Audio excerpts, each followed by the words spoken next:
অসুবিধা কি? পিটাইব তো এনসিপি। বেনজির ওনার এখন নজির নাই। টুপি গোলটাতে বরকত বেশি না লম্বাটাতে সওয়াব বেশি? অলিখিতভাবে অ্যাপ্রুভাল দেয়া। আওয়ামী লীগের এই ককটেল বলেন আর জমায়েত হওয়া বলেন, এগুলোর পেছনেও টাকার একটা ফাংশন আছে। এখানে কোনো এবাদতি কাজ নেই। সংবিধানের বাইরে তোমরা নির্বাচনের ক্ষমতায় কেমনে? এই প্রশ্ন আসবে না, কারণ গ্যারান্টি নাই তো। তারা প্রতিনিয়ত বার্তা দিচ্ছেন আসিতেছি, সিনেমার বিজ্ঞাপনের মতো। হ্যাঁ ভাই আসিতেছে, তো আসিতেছে, তো ঢাকায়ও আসিতেছে। আওয়ামী লীগের মিছিল থেকে ককটেল, আমরা এতদিন মিছিল পর্যন্ত দেখেছি। আজকে রাজধানীতে মহাখালীতে এবং গণভবনের সামনে দুই ঘটনা আমরা দেখেছি। সে এক জায়গায় ককটেল বিস্ফোরণ হয়েছে, এক জায়গায় ঝটিকা মিছিল করে তারা সরে গেছে। প্রত্যক্ষদর্শীরা জানিয়েছেন সকাল 9টার দিকে মহাখালীর ICDDRB এলাকার সামনে কার্যক্রম নিষিদ্ধ আওয়ামী লীগ, নিষিদ্ধ সংগঠন ছাত্রলীগ ও যুবলীগের কয়েকজন নেতাকর্মী জড়ো হন। পরে তারা মহাখালী বাস টার্মিনালের দিকে মিছিল নিয়ে এগিয়ে যান। মিছিলটি টার্মিনাল এলাকায় পৌঁছালে মহিলা লীগের কয়েকজন সদস্য এতে যোগ দেন। এক পর্যায়ে মিছিল থেকে কয়েকটি ককটেলের বিস্ফোরণ ঘটিয়ে তারা দ্রুত সেখান থেকে সরে যান। ঘটনাটি এলাকায় আতঙ্ক সৃষ্টি করে। আরেকটি ঘটনা যেটি গণভবনে, সেটিও একটি কিছু উল্লেখ করতে চাই আমি। রাজধানী গণভবনের সামনে কার্যক্রম নিষিদ্ধ যুবলীগের নেতাকর্মীরা ঝটিকা বিক্ষোভ মিছিল করেছে। তবে ঘটনাস্থল কোন থানার আওতাধীন তা নিয়ে মোহাম্মদপুর ও শেরেবাংলা নগর থানার পুলিশের মধ্যে ভিন্ন বক্তব্য পাওয়া গেছে। সকাল 10টার দিকে গণভবন ও রেসিডেন্সিয়াল মডেল স্কুল অ্যান্ড কলেজের সামনে সড়কে এই বিক্ষোভ মিছিল হয়।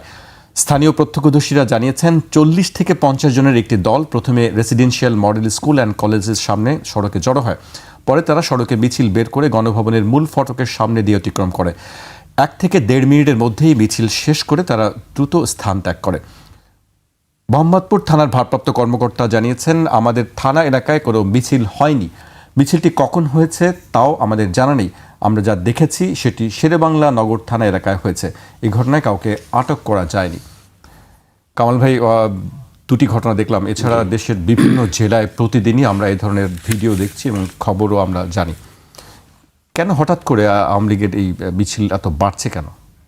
ধন্যবাদ আপনাকে। একদম তরতাজা বিষয় আপনি সামনে নিয়ে এসেছেন। যতই আমরা চেষ্টা করি যে আওয়ামী লীগ তো অনেকটা নিষিদ্ধ সংগঠনের মতো, বা কার্যক্রম নিষিদ্ধ, অতএব আলোচনাটা করব না নিষিদ্ধ বিষয় নিয়ে।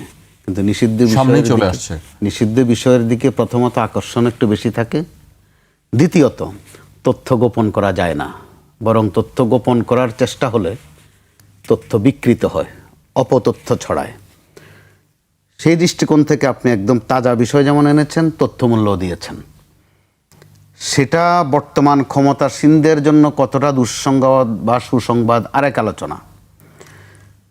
আওয়ামী লীগের যারা মনে করেন এবং বিশ্বাস করেন যে তাদের নেত্রী চট করে চলে আসবেন যে কোনো সময়, তো চট করে আসেন আর হুট করে আসেন, এই ফাঁকে ককটেলের কাণ্ডকীর্তি কিন্তু ঘটে গেছে। এটা যত না ককটেল, তার চেয়ে বেশি হচ্ছে তথ্য, একটা বার্তা। নিজেদের কর্মীদের কাছেও তারা একটা বার্তা দিয়েছে, সরকারকেও একটা বার্তা দিয়েছে, প্রশাসনকে বার্তা দিয়েছে, পুলিশকে তো বার্তা দিয়েছেই। পুলিশের বার্তাটা আপনি পরিষ্কার করে দেখুন, কোন থানার মধ্যে সেটা পড়ে পুলিশও দায় নিতে চাচ্ছে না। এটা মোহাম্মদপুর থানা না শেরেবাংলা থানা? জি, বলছে যে আবার যদি আমি আগাম বলে রাখি, যদি 2-4 জন ধরে ফেলতে পারতো তখন আবার দ্রুত দায়িত্বটা নিত যে আমি ধরেছি। এটা হচ্ছে এক নিষ্ঠুর বাস্তবতা আমাদের পুলিশিং সিস্টেমে। তো এরকম অবস্থায় আপনি আওয়ামী লীগকে কি আসলে নিষিদ্ধ রাখতে পারবেন? তার আগে প্রশ্ন, আসলে কি নিষিদ্ধ রাখতে চান? অথবা নিষিদ্ধ রাখতে চান কোন জায়গাটুকুতে? যদি গেল নির্বাচনের স্কেল আমরা ধরি, যে নির্বাচনে প্রার্থী হওয়ার প্রশ্নে নিষিদ্ধ, কিন্তু তাদের ভোটগুলো পাওয়া আবার অত্যন্ত সিদ্ধ। তাদের ভোট পাওয়ার জন্য বিএনপি এবং জামাত ইসলামী, কোথাও কোথাও এনসিপিও জব্বর চেষ্টা করেছে। ওই তথ্য কিন্তু গোপন রাখা যায়নি বা গোপন রাখার বিষয় নয়। অর্থাৎ নির্বাচনে জয় পরাজয় নির্ধারণে আওয়ামী লীগের ওই ভোটগুলো ছিল ফ্যাক্টর। তার মানে আওয়ামী লীগ রাজনৈতিকভাবে সিদ্ধ, আইনগতভাবে অথবা নির্বাহী আদেশ প্রশ্নে নিষিদ্ধ। আবার আপনি দেখেন গত কয়েক মাস ধরে, বিশেষ করে এই সরকারের 4 মাস ধরে, এমন এমন কিছু কাণ্ডকীর্তিতে সরকারকে দায় নিতে হচ্ছে, সরকার কিছুটা অসহায়ের মতো। আমাদের কাছে তো তথ্য আছে, মাঝে মধ্যে আপনি দেখেন হয় ফটো কার্ড হোক অথবা সোশ্যাল মিডিয়ায় হোক, কোনোটা মূলধারার গণমাধ্যমও আসছে। বদলি প্রশ্নে, পুলিশ সিভিল প্রশাসন সব জায়গাতেই বদলি প্রশ্নে আমি ব্যক্তিগতভাবে ওগুলো নোট রাখি, যতটুকু বড় বড় ঘটনা পাই। যখন টাকার লেনদেনের প্রশ্ন আসে সামনে, দুই একটা ফাঁস হওয়ার পরে স্টপ হয়, দেখা যায় টাকার লেনদেনের প্রশ্নে আওয়ামী লীগের সাথে যারা সম্পৃক্ত ছিলেন তারা কামিয়াবি হন, কারণ তারা রেটটা ভালো দেন। গত গরুর হাটে এই তথ্যও আছে যে আওয়ামী লীগের পয়সাওয়ালা লোকটা একটু দূরে দাঁড়িয়ে থেকেছেন, আর হাটটাই যারা নিয়েছেন হয় বিএনপি অথবা জামাতের কাউকে দিয়ে। অর্থাৎ টাকাকে কি যেন দ্বিতীয় খোদা না কি যেন একটা বলা হয় তিক্ত অভিজ্ঞতার কারণে। টাকার কি দাম আপনি দেখেন, রাজকীয়ভাবে বলতে হবে না তো টাকা কি জি। বলা হয়। তো আমি যেহেতু গণমাধ্যমে কাজ করি, ওইভাবে টাকা দেখি না, মাঝে মধ্যে অঙ্ক উচ্চারণ করি, কিন্তু এতটুকু বুঝি যে টাকার অনেক দাম। তো এই দামি টাকা যাদের হাতে আছে, যারা রপ্ত করতে পেরেছেন, যে কারণে আমরা এখনো এস আলমকে স্মরণ করি কেন? কি উনি খুব ইবাদতি বান্দা এই কারণে, নাকি কোনো খুব আজে বাজে কাজ করে ফেলেছেন এই কারণে?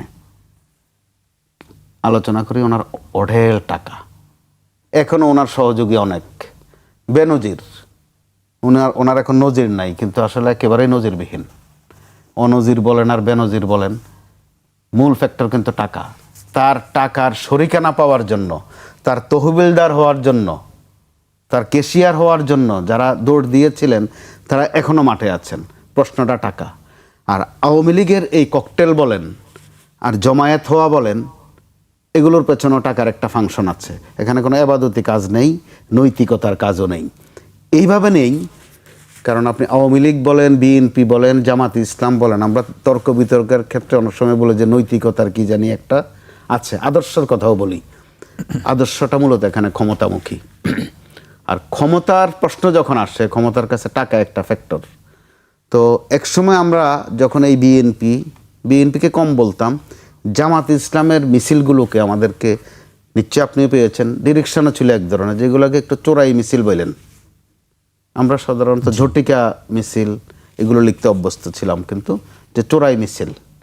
তো আওয়ামী লীগের আজকের যেই মিছিল, ওগুলো আপনি চোরাই মিছিল বলেন আর ঝটিকা মিছিল বলেন আর তাৎক্ষণিক মিছিল বলেন, তারা করেছে। এরপরও যদি আপনি রাজনৈতিক অবস্থানের প্রশ্নে আসেন, আওয়ামী লীগের কোনো পর্যায় থেকে আপনি কি পেয়েছেন আজ পর্যন্ত যে তারা কোনো ভুল করেছিল? যিনি বলেন, তিনি ছোট্ট করেও বলেন না যে তার একটা ভুল ছিল। আর নেতৃত্ব ভুলে ছিল না, বা নেতৃত্বের কোনো পর্যায়ে কোনো ভুল হয়েছে এটা স্বীকার করার বিষয় নেই। অথচ আমরা কিন্তু আরেক ধাপে গিয়ে বলি যে ক্ষমা করা যায় কিনা। তো তারা কি ক্ষমা চেয়েছেন নাকি? ভুল করলে না ক্ষমার প্রশ্ন, বরং তারা প্রতিনিয়ত বার্তা দিচ্ছেন, আসিতেছি, সিনেমার বিজ্ঞাপনের মতো, হ্যাঁ ভাই আসিতেছে। তো আসিতেছে, তো ঢাকায়ও আসিতেছে, এসে গেছে, আর আসিতেছে মধ্যে গণভবনের সামনে আমরা দেখলাম, তাও আবার সেখানে তো গণভবনের security সামনে খুব কঠিন বার্তা। এত বছর হয়ে গেল গণভবনটা ওখানে আছে, গণভবনের আশপাশে যা ছিল তাই আছে। কোন থানার অধীনে আমরাও ঠিকভাবে জানি না, আর পুলিশ তো মাশাআল্লাহ জানেই না। এখন অবস্থা যখন খারাপ হয় বা অবস্থা যখন সঙ্গীন মনে করা হয়, তখন এই ধরনের নানান বয়ান নানান জন দেয়। আমাদের কুমিল্লা অঞ্চলে, আপনি কুমিল্লার ভাষা বোঝেন কিনা, বলা হয় আইনো। ইংরেজিতে যদি আইনো হয় তাহলে আমি জানি, এটা হচ্ছে আইনো মানে আমি না, হেতে হেতে মানে পাশে যে আছে তারে দেখাইয়া দেয়, না আমি না, হ্যাঁ আমি না সে, এটার এই মেসেজটা দেয়। আইনো হেতে, হেতে আইনো হাতে আমি না সে, আইনো এইভাবে বলে ওরা। হঠাৎ করে শুনলে ইংরেজি মনে হবে যে আমি জানি, এটা বুঝব না, এটা হচ্ছে আমি না। তো এখন আমরা কয়েকদিন আগে দেখলাম কয়েকজন উপদেষ্টাকে ট্রায়ালে আনা উচিত, এরকম একটা হাইপ বাজারে উঠলো। 2-3 জন উপদেষ্টা কিন্তু বলে ফেললেন আইনো, না আমি জানি, না আইনো আমি না, ওই যে কুমিল্লা ভাষায়। হ্যাঁ কিচেন ক্যাবিনেট যেটা, হ্যাঁ, যখন কিচেনের কথা আসলো যে কিচেনে আমি ছিলাম না, কিন্তু আমাদের জানা মতে ওনারা সবাই ওখানে ছিলেন। কিচেনে চিকেন খান আর ফিশ খান খেয়েছেন, কিন্তু একটু অবস্থা বেগতিক দেখলেই বলেন যে আইনো, আরেকজনকে দেখিয়ে দেন, বা নিজে একটা রাজসাক্ষী হওয়ার প্রবণতা। তো এই জায়গায় রাষ্ট্রের দায়িত্ব আছে বিষয়টা একদম পরিষ্কার করা, অন্তত আওয়ামী লীগ প্রশ্নে। তারা কি রাজনীতিতে আছে? থাকলে কিভাবে আছে, বা থাকবে কিভাবে, নাকি আদৌ থাকতে পারবে না? তাহলে আওয়ামী লীগও নিশ্চয়ই তাদের অবস্থান আরও পরিষ্কার করবে। মাত্র ঢাকায় 2টা মিছিল করেছে, এটার জের হিসাবে আপনি হয়তো বা দেখতে পারেন এই আওয়ামী লীগ বাদে আওয়ামী লীগকে প্রতিরোধ করার প্রশ্নে বিএনপি এবং জামাত আবার এক হবে, আবার সারিবদ্ধভাবে দাঁড়াবে, আবার টুথপেস্ট হাসি দিবে, বা বিমানবালা হাসি যেটাকে আমরা বলি, হাসি না আসলেও দাঁত বের করে একটা ফটো সেশন করা, যেটা আমরা কিছুদিন যমুনা ভবনের সামনে দেখেছি। ডক্টর ইউনূসের সাথে বৈঠক করেন, ওখানে কি করেন আমরা ঠিকভাবে জানি না। পরবর্তীতে খবর যেটা প্রকাশ হয়েছে, সবাই হুঁ হুঁ করেছেন ভিতরে, বাইরে এসে আবার ফটো সেশন করেছেন। লম্বা করলে জায়গা হয় না, গোল হয়ে দাঁড়ান যে আমরা ঐক্যবদ্ধ আছি। আবার একটু সরে গিয়ে পল্টনে গিয়ে বিএনপি এক কথা বলে, বাইতুল মোকাররমের গেটে গিয়ে জামাত আরেক কথা বলে। আবার যখন শেখ হাসিনা দুই একবার উচ্চারণ করেছেন যে প্রস্তুত হও, অথবা আওয়ামী লীগের কোনো কর্নার থেকে এসেছে যে আগামীকাল 0 পয়েন্টে আসো, অথবা 32-এর সামনে আসো, দেখা যায় আওয়ামী লীগ আসে না, যুবলীগও আসে না, বিএনপি আর জামাত কিন্তু আবার এসে যায় যমুনার সামনে, জানান দেয় যে আমাদের ঐক্য বড় মজবুত, বড় পোক্ত, এই ঐক্য আর ভাঙবে না। হয়তোবা দেখবেন কালকে আরেকটা সিনারি আমরা দেখব, যদি না কালকে পর্যন্ত আওয়ামী লীগের আরও 2-একটা ঝটিকা মিছিল না বের হয়। অর্থাৎ এখানে নৈতিকতার প্রশ্নটা পরিষ্কার করতে হবে বিএনপিকে আর আওয়ামী লীগকে, বা এমনকি জামাতকে। আর আওয়ামী লীগ তো তার বার্তা যথারীতি সে দিচ্ছেই যে সে সঠিক ছিল, ভবিষ্যতে ক্ষমতা পেলে আরও সঠিক কাজ করবে। আমরা তো সেটার বার্তা প্রতিদিন পাচ্ছি, হয়তো সোশ্যাল মিডিয়ায় বেশি। সোশ্যাল মিডিয়াকে কিন্তু জাকির ভাই খুব একটা অস্বীকার করবেন, অগ্রাহ্য করবেন, ওই বাস্তবতা নেই। সোশ্যাল মিডিয়ায় যখন আপনারা নিয়ে একটা ভালো কিছু আসে, আপনি বলেন যে না মিডিয়া হইলে এটা গুরুত্ব আছে, ভালো জিনিসটা। আবার যখন আপনার বিপক্ষে যায়, তখন বলেন যে না এটার খুব একটা গ্রহণযোগ্যতা নেই, এটা আজে বাজে জিনিস, এটা বানানো হয়েছে এআই দিয়ে বানানো হয়েছে। পক্ষে গেলে আবার বড় মজবুত। জি, আমি আপনার কাছে আবার আসবো, রাজ্জাকি ভাইয়ের কাছে আসতে চাই। আই নো শুনেন না, আপনি আমার এই এটা আমার ঘনিষ্ঠ, আমরা এই বেটা তো সব কয়ে লাইছি, এতে সব বলি ফেলাইছে। এবার আপনার কাছে বাকিটা শুনতে চাই। এটা ধরেন উনি একটা কথা বললো না যে আইনো হাতে, আমি না সে। এখন আওয়ামী লীগ মাঠে নামতেছে,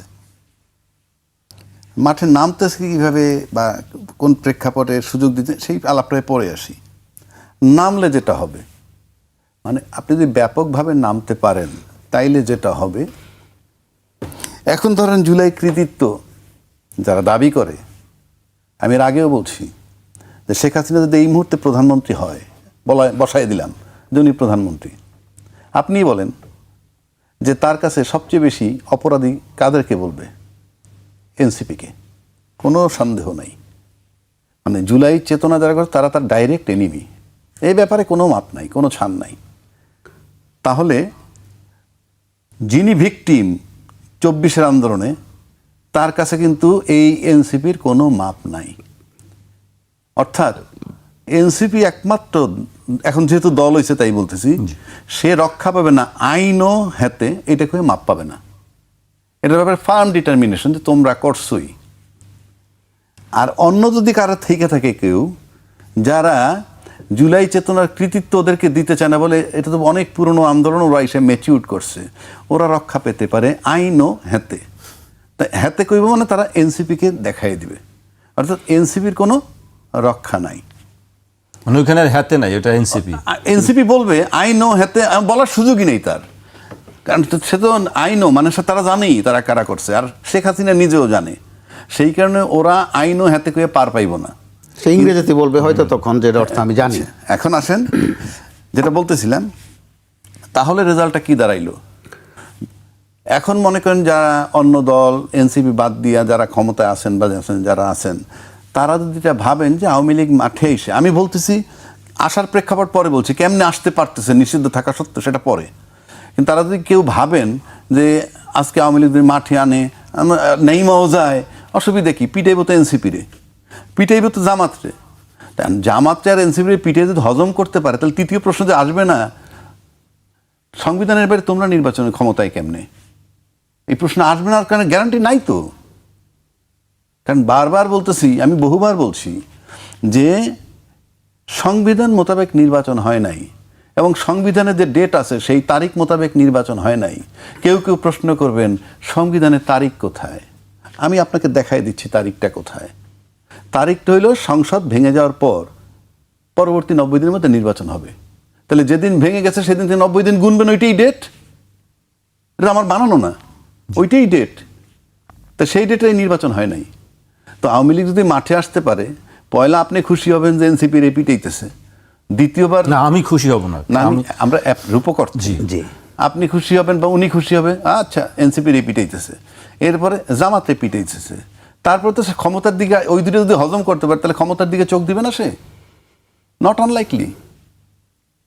এইবার আসেন, আসে কেমনে সে? রাজনীতিতে তো নিষিদ্ধ। যে রাজনীতিটা নিষিদ্ধ, যাদের কার্যক্রম নিষিদ্ধ, সে মাঠে আসে কেমনে? এটাতে অনেকগুলা বার্তা। যদি তারা প্ল্যান করে নামে যে আমরা নামবই, তাহলে তারা উপযুক্ত সময় মনে করতেছে। এটা দুইটা অপশন, জেলে গেলে যাব, আর নয়তো জেলে যাব না গ্যারান্টি, কিংবা জেলে গেলে অল্প দিন থাকতে হবে। অনেকগুলো নাহলে নামবে কেন? আপনি যদি একটা কঠিন পথ মনে করেন যে এই পথটা খুবই কঠিন, ঝুঁকি আছে, এতদিন নিলেন না, এখন নিচ্ছেন। পুলিশ কাউকে গ্রেপ্তার করে নাই, আপনি কথাটাই বলছেন। তো পুলিশের ভাষ্য থেকে আমরা পাইলাম এটা ছাত্রলীগ যুবলীগরা করছে। আমি কিন্তু কোনোটার বিরুদ্ধে, কে নামছে, নামাটা অপরাধ, এই আমরা আলোচনা করতেছি। নামলে পুলিশ গ্রেপ্তার করবে না কেন? আপনি কাউকে না কাউকে তো গ্রেপ্তার করতে পারেন, এক। দুই, বলতেছে এটা কোন থানার ঘটনা, এগুলা কোনো আলোচনা নয়। আমরা এটা বহু কালি দিচ্ছি। এইটার মানে হচ্ছে দায় এড়ানো। আপনি চলমান, আপনি যেমন কুমিল্লা বাসে চলে যাচ্ছেন, এক জায়গায় বাসে ডাকাতি দিয়েছে, আপনি তারপরে থানায় থেকে রাত্রে পার করে থানায় গেলেন মামলা করতে। কোন জায়গায় হয়েছে? এটা তো আমার থানা না, এটা তো এটি খুব প্রচলিত।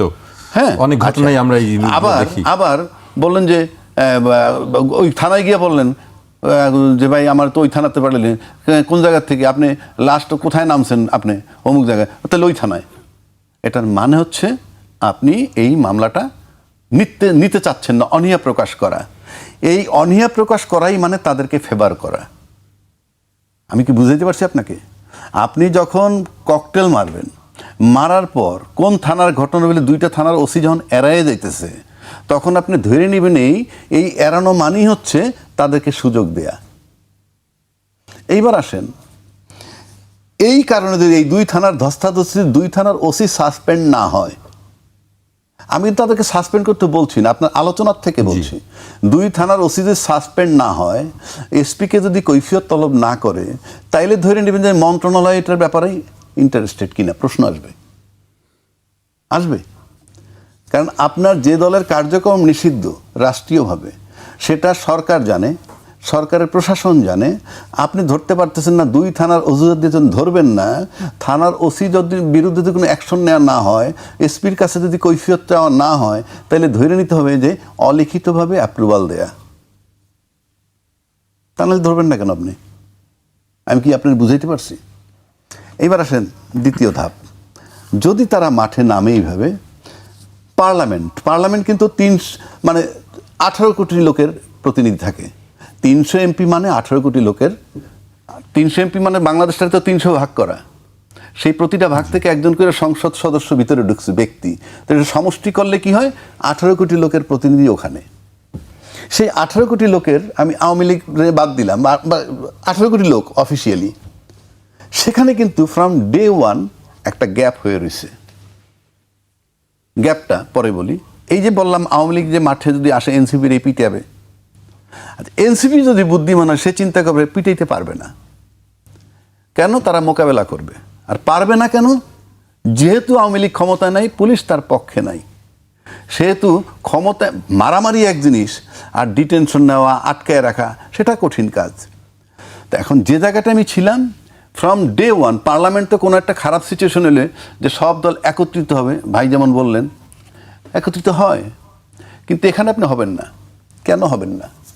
এইবারে পার্লামেন্টে যাওয়ার আগে কিন্তু কিছু প্রতিশ্রুতি ছিল, এগুলো ছিল রাজনৈতিক দলের মধ্যে, আর রাজনৈতিক দলের মাধ্যমে সাধারণ জনগণ প্রতিশ্রুতি পাইছে। রাজনৈতিক দলগুলো ঐক্যমত্য হয়েছে, আমরা গণভোট করব, গণভোট করে নির্বাচনের সময় একই দিনে গণভোট করব, গণভোট করে গণভোটের আলোকে জুলাই সনদ বাস্তবায়ন করব। এগুলো কিন্তু রাজনৈতিক দলের ভিতরে সমঝোতা, আর এই রাজনৈতিক দলের মধ্যে জনগণের কাছে দেওয়া প্রতিশ্রুতি। কিন্তু আপনি পার্লামেন্টে যাওয়ার পর যখন প্রতিশ্রুতি ভঙ্গ করলেন, আমি সুনিশ্চিতভাবে বলে দিচ্ছি এটা ভঙ্গ হয়ে গেছে। আপনার করার ইন্টেনশনে একটা অধিবেশন শেষ হওয়ার পর পরবর্তী অধিবেশনে অর্থ অধিবেশন বলে, এটাকে বলে অর্থ অধিবেশন, বাজেট অধিবেশন শুরু হয়ে গেল, ওই আলোচনা নাই। তাহলে তো ফ্রম ডে ওয়ান আপনার ইউনিটি নষ্ট হয়ে গেছে। এখন আসেন, এই ইউনিটি কেউ ভাঙতে যাবে না। মানে এই ইউনিটি আপনি ইউনাইটেড করতে পারবেন না। এই কারণে আপনি ওই যে প্রতিশ্রুতি দিছিলেন, এখন আপনি বাস্তবায়ন করতেছেন না, বলতেন বিরোধী দলরা কি করবে? আপনি তো 2/3 মেজরিটি নিতেন, আপনি কিছু করতে পারবেন না। মানে বিরোধী দলের এরা কিছু করতে পারবে না। ফলে আপনি মুখে যাই বলেন না কেন, আপনি নন কোঅপারেটেড থাকবেন। 2 নম্বর, প্রথম অধিবেশনটা আমরা কি দেখলাম? আমরা যে প্রথম অধিবেশনটা দেখলাম পুরা যতদিন হয়েছে, এখানে আলাপটা হয়েছে কি? আলাপ হওয়ার কথা হচ্ছিল কিন্তু ওইগুলা, সেই গণভোট বাস্তবায়নের আলোকে সংবিধান সংস্কার না সংশোধন ইত্যাদি ইত্যাদি, সেটা কিন্তু আলাপ হয় নাই। আলাপ হয়েছে কি জানেন? গুপ্ত সুপ্ত স্বাধীন পক্ষ শক্তি বিপক্ষ শক্তি। এখন আবার আলাপ হইতেছে একটা কোথায় রেপ হয়েছে, সেই রেপ নিয়ে 30 মিনিট 40 মিনিট আলাপ হয়েছে। নামকরণের বিষয় আছে, নামকরণের বিষয় আছে। আরেকটি বিষয় যে জীবিত বাবাকে মুক্তিযুদ্ধের ঠিক আছে, বলা অনেক মানে বিষয়। এই যে আলাপগুলো হচ্ছে, তারপরে ইংরেজি কিভাবে 71 সালে বাবা মারা গেছে, তো 81 সালে তার জন্ম, নানান কাহিনী। আপনি চিন্তা করেন তো পুরো দেশটা, এটার ইম্প্যাক্টটা কি? এই রাষ্ট্রে এটার ইম্প্যাক্টটা কি? আলোচনার খোরাক হচ্ছে আর কি। আলোচনার খরচ হচ্ছে ইংরেজি কি শুদ্ধভাবে বলছে, কে অশুদ্ধভাবে হিসাব করে বলছে। আসলাম 2,76,000 টাকা করে পার মিনিট ব্যয় করে এই আলাপ। রাস্তা কাঁচা। আপনি পার্লামেন্টে আলাপ করেন, যদি আপনাদের সেরকম ইয়ে থাকে। সম্প্রতি ভারতে কি হয়েছে, দিল্লিতে, সেই দিল্লি কাণ্ড নিয়ে পার্লামেন্টে আলাপ করেন যে এখানে কার অপরাধ, কি অপরাধ, এটা কেন হইল। পার্লামেন্ট আপনি সেই আলাপ করবেন, স্মার্ট পার্লামেন্ট। আপনি আলাপ করেন শুদ্ধ বাংলা কয় কিনা, শুদ্ধ ইংরেজি কয় কিনা। তারপরে রেপের ঘটনা নিয়ে, এইটার জন্য আপনাদেরকে জনগণ ভোট দিছে। জনগণ ভোট দিছিল যে কালে, সেগুলো তো নষ্ট করলেনই, প্রতিশ্রুতি ভঙ্গ করে ফেলছেন। যদি কোনোদিন এটা বাস্তবায়ন হয়, আপনি মনে করবেন সহজভাবে হবে না। আবার যদি কোনো বাজে পরিস্থিতি হয়, তাইলে হয়তো হবে, নাইলে এটা হওয়ার কোনো কারণ নাই। আর না করলে যেটা হবে, আপনি ডিভিশন করে ফেলছেন, আপনি কখনো ইউনাইটেড হতে পারবেন না। কারণ আপনি ক্ষমতায় যখন চলে আসার পর আপনি যার যার তারটা দেখেন, তখন তো আপনাদের ভিতরে question of not trust, rather mistrust. ভিতরে যদি আপনার বিশ্বাস ভঙ্গ হয়ে যায়, কি হবে? যারটা সে সামাল দিবে। ইউনাইটেড আপনি করতে পারবেন না, কারণ দেশ সেই জায়গাটায় নাই। কারণ আপনি পার্লামেন্টে কি করেন, এই দেশের জনগণ দেখে। জনগণ যদি এত মূর্খ মনে করেন, আপনার সাথে হয়তো ইংরেজি বলতে পারে না, তাদের মেধা আছে। কেন বলছি? যারা খুব ভালো ইংরেজি জানেন, খুব বড় পণ্ডিত, খুব বড় পিএইচডি, চাকরি টোকান, কিন্তু রাষ্ট্র যারা চালায় খুব পণ্ডিত হইতো না, মেধা দরকার। জি। কারণ আমি একটা ছোট্ট কথা বলি, একজনে লেখাপড়া জানে না, সে বড় ব্যবসায়ী ভদ্রলোক মারা গেছেন।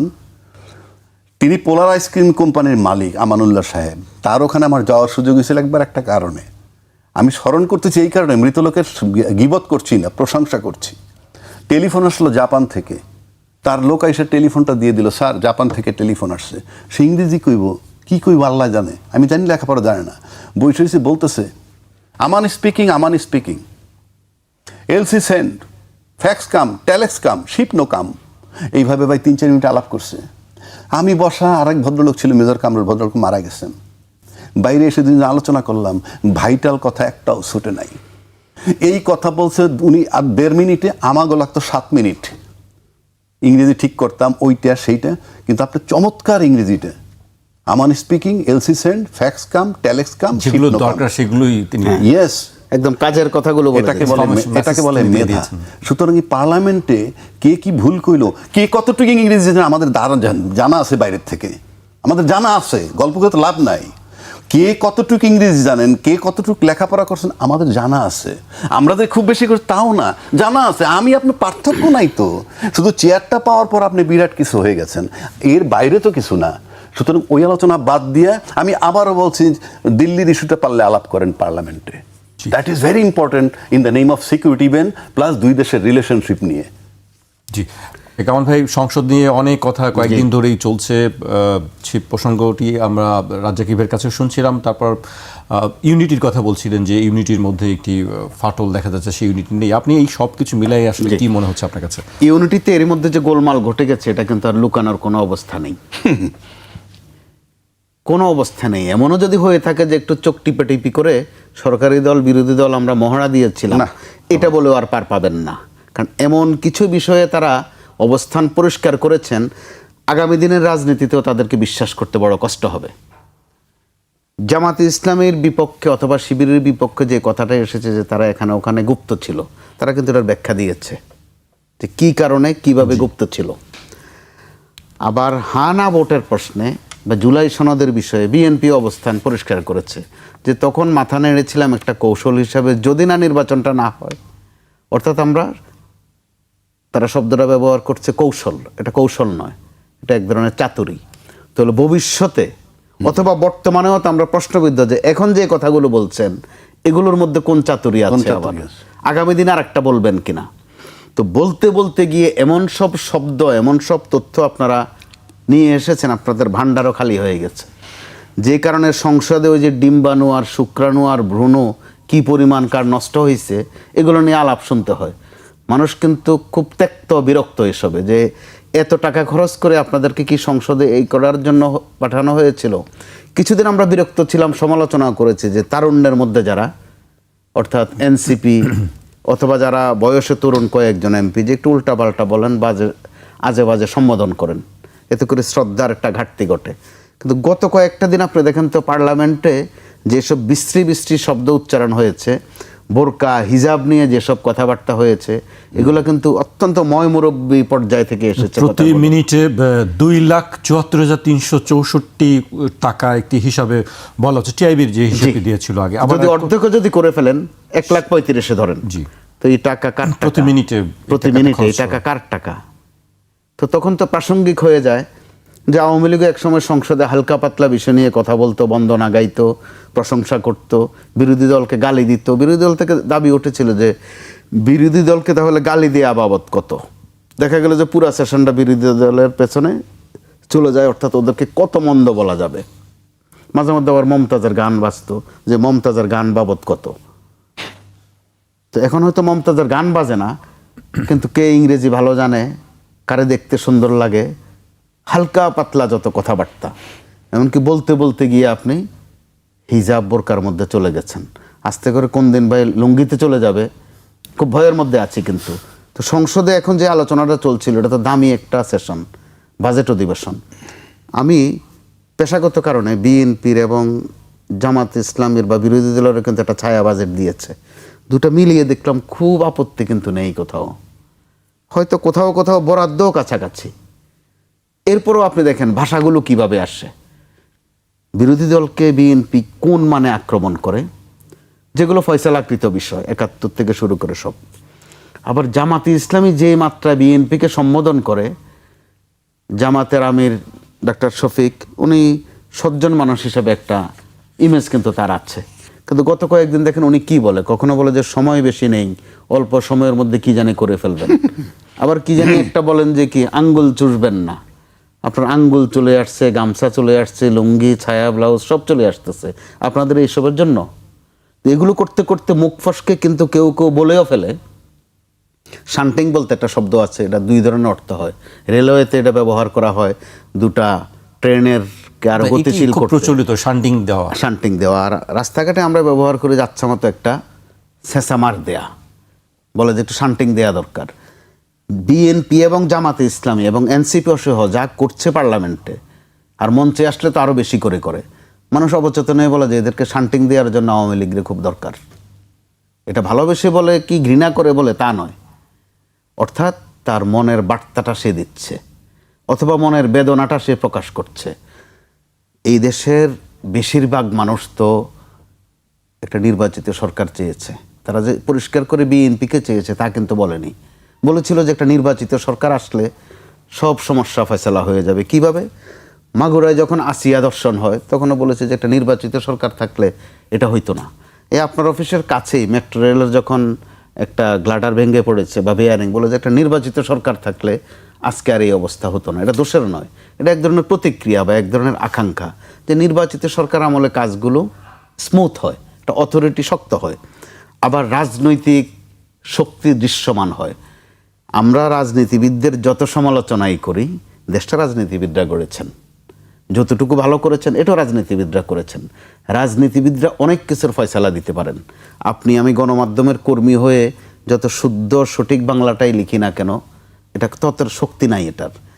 রাজ্জাকি ভাই আইনের একটা অভিজ্ঞ মানুষ, আইনের খুঁটিনাটি সব জানেন। ওনার জানাও নিরস হয়ে যাবে একজন রাজনীতিবিদদের সাহসী উদ্যোগের কাছে। আমি একটু গল্পের ছলে বলি, আমাদের কুমিল্লা যে অঞ্চলে বাড়ি, শিক্ষার হার প্রচুর, কিন্তু মাঝে মধ্যে এমন এমন কাণ্ডকীর্তি নিয়ে দিনের পর দিন মারামারি হতো। সাবজেক্ট কি? যে টুপি গোলটাতে বরকত বেশি না লম্বাটাতে সওয়াব বেশি। সব কাজকাম খেমা দিয়ে ওইটা নিয়ে চলে যায়। দোয়া ভালো না মুনাজাত ভালো, কোনটা দোয়া কোনটা মুনাজাত, মানে যে ফয়সালা হয় না আর। একবার এক সময় একটা গন্ডগোল লাগলো, আমার মনে আছে স্পষ্ট, যে গোসলের ফরজ কয়টা, হাত নিচে বাঁধতে হবে না উপরে উপরে বাঁধতে হবে, এগুলো একটি তো গোসলের ফরজ কয়টা আলেমরাও ফয়সালা দিতে পারতেছিলেন না। স্থানীয় একজন অভিভাবক ফয়সালা দিয়ে দিলেন যে গোসলের ফরজ 3টা, সাবান, লুঙ্গি আর গামছা। তাৎক্ষণিকভাবে সবাই মেনে নিলেন যে আসলে এটা একুরেট ফয়সালা। এটা হচ্ছে রাজনীতিবিদদের প্রতি মানুষের ওই আস্থা ভক্তি, কিন্তু গত কিছুদিন থেকে তারা ওই আস্থা ভক্তি কিন্তু বরবাদ করে দিচ্ছেন। সম্ভবত ওনারা খেয়াল করছেন না নিজেদেরকে তারা কোন পর্যায়ে নামিয়ে ফেলছেন, তাদের কথা আগামীতে মানুষ শুনবে কিনা। প্রথমেই প্রশ্ন করবে যে গতকালকে টাস্কে বললেন যে ওইটা ছিল ফাও। জাকির ভাই, তিনি বলছেন যে আওয়ামী লীগ সামনে আরও বেশি প্রাসঙ্গিক হবে। আর আরেকটি আমি জানাই রাখতে চাই আলোচনা যাওয়ার আগে, আমরা সম্প্রতি যেসব মিছিল দেখছি তার পাশাপাশি আমরা দেখছি কয়েকটি জায়গায় সংঘাতের ঘটনাও ঘটেছে, এবং সম্প্রতি দেখলাম যে ডিম নিক্ষেপের ঘটনাও ঘটেছে।